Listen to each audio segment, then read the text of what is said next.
Monster Hunter Stories 2 follows after the original, which was released back on the 3DS. Naviru, the familiar Palico, makes his return to guide another hunter to superstardom.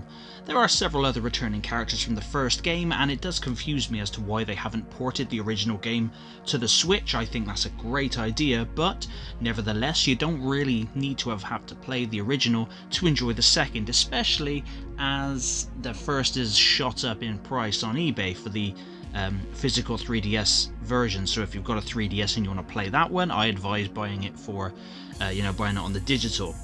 But for those of you unfamiliar with Monster Hunter Stories, it's a spin-off from the mainline Monster Hunter games and follows monster riders instead of hunters that prefer to bond with monsties, as they call them, which I find pretty ironic, as all you do is use the monsters that you've formed a bond with and care for to beat the smeg out of other monsters. But, if that's how they want to roll.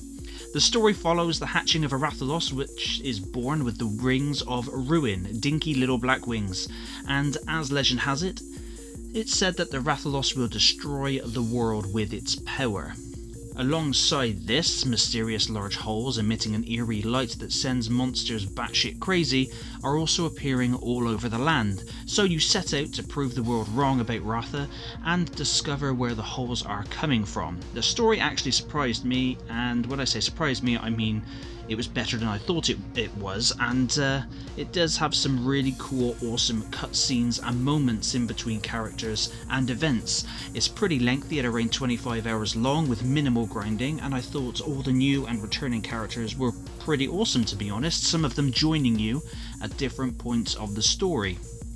The main story missions themselves mainly involve you going from point A to point B and battering the crap out of monsters, but such is the Monster Hunter franchise life.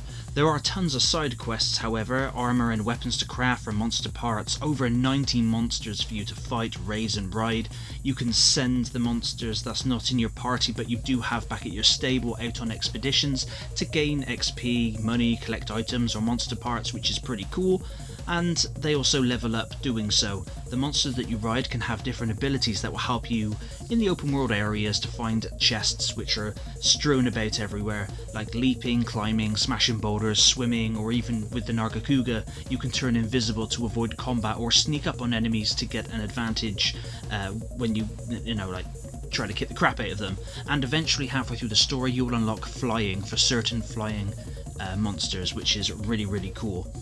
The combat itself is actually pretty good. It's similar to Pokemon and JRPGs in general, being turn-based and like rock, paper, scissors. You can use either a speed attack, power or technical attack. Each one is strong or weak to another.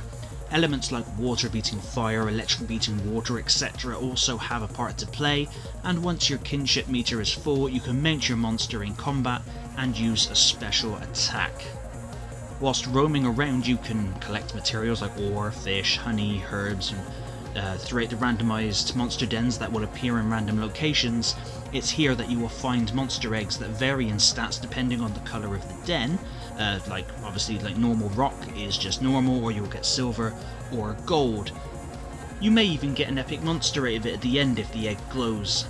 There's also some multiplayer with PvP and PvE action. Go head to head with another rider or join another rider and take on a dungeon kind of thing, with a boss at the end for all those extra rewards. Free content has been added and is continually being added to Monster Hunter Stories 2 in the form of quests and more monsters and different variations of monsters.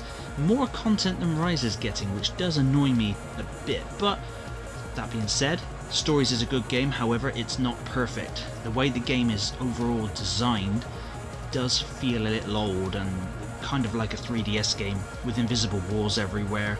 The frame rate can take a dive a lot of the time when you're running around or in a town or village. It's not all the time, but when it does happen it's very noticeable. And there are some insanely high difficulty spikes throughout the main story, which you'll sail along and then all of a sudden get your ass handed to you. But I didn't mind that. It was a bit jarring, but it didn't bother me all that much. Just did a little bit of grinding and you're good to go. That being said, there is still a lot to enjoy in Monster Hunter Stories 2, and although the story starts off a little weak, it quickly becomes pretty good as you progress through the story, and you'll unlock many things, including the multiplayer, the flying, expeditions, and once the story is done, you get some pretty decent endgame content. Monster Hunter Stories 2 gets an 8 out of 10 from me. It's just an 8, it was almost a 7, and if the overall design of the game and the frame rates were a little bit better, and like I said, the design being more modern and open, with your character, not running into invisible walls every 5 minutes, the game would easily be a 9 going on a 10 out of 10. It's worth your time if you're a Monster Hunter fan or a JRPG fan. It's not a terrible game, it's not a bad game. It is a really good game, and I really enjoyed playing through it. But anyway guys, that's what I think. Thank you very much for watching this review, and until next time.